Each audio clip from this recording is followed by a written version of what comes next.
د پیښور های کورټ چیف جسټس قیصر رشید په پبو کې د تحصیل جوډیشنل کمپلیکس افتتاح وکړه.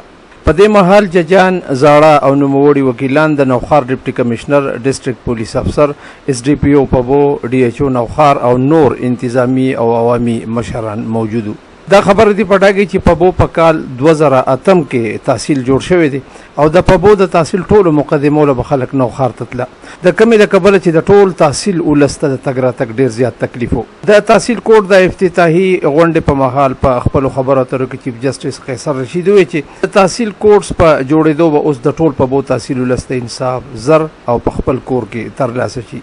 فیلل به یو ایډیشنل سیشن جج او 2 سیول ججان دلته کار کوي او کله هم په دوی کار زیات شو نو بیا به د پبو جوډیشنل کمپلیکس له نور ججان هم ورکولی شي. د تحصیل کورټس په جوړېدو عام ولس او په تیره وکیلانو د ډېر خوشاله څرګندونه وکړه.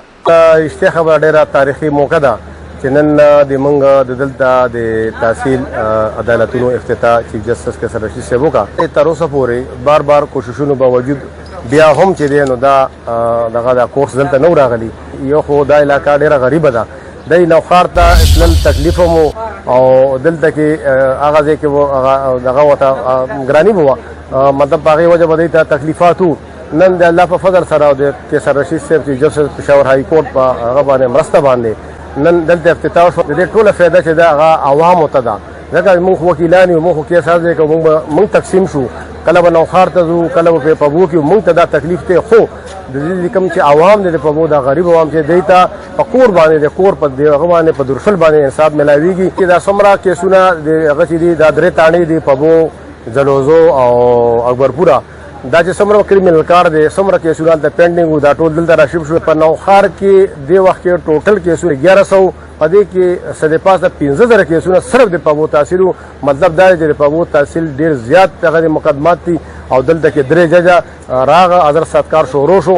ان شاء الله چې د زر تر زر PC1 جوړ دي، نو 3 عدالتونو قیام دلته فیملی کورټ هم راځي او نور وسره بیا ججان زیاتېږي. نوشیروان عادل، ملکن ټي وي، تحصیل کورټس، پبو، ضلع نوخار.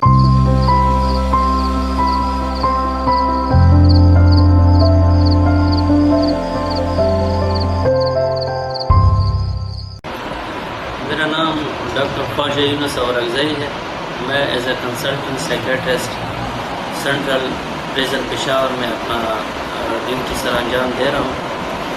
14 साल से मैं अपना एक प्राइवेट क्लिनिक चला रहा हूँ। पिछले 1 साल से मैं अपना एक प्राइवेट हॉस्पिटल चला रहा हूँ। इस हॉस्पिटल में हम हर किस्म के नशे का इलाज करते हैं, जिसमें हेरोइन आता है, बेंजोडाइज़ेपिन आता है, आइस आता है, चर्स आता है और जितनी भी अल्कोहल वगैरह जितनी भी नशे हैं यहाँ पे हम इसका इलाज करते हैं।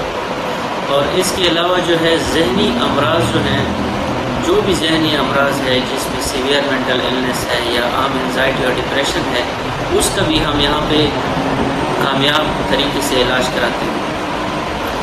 इस हॉस्पिटल और दीगर अस्पतालों में एक फ़र्क है। इस अस्पताल में मैं बहैसियत कंसल्टेंट साइकेट्रिस्ट खुद रोज़ाना मरीज़ों का मुआयना करता हूँ और इंटरनेशनल गाइडलाइंस के मुताबिक हम हर किस्म के नशे का और हर किस्म के जहनी मरज़ का इलाज करते हैं।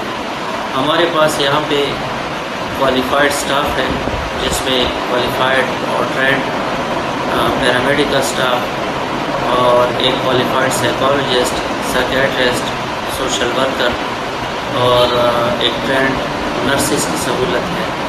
इसके अलावा जो है ये खैबर पख्तूनख्वा का वाहिद रिहेबिलिटेशन सेंटर है, जहाँ पे हम फीमेल का भी इलाज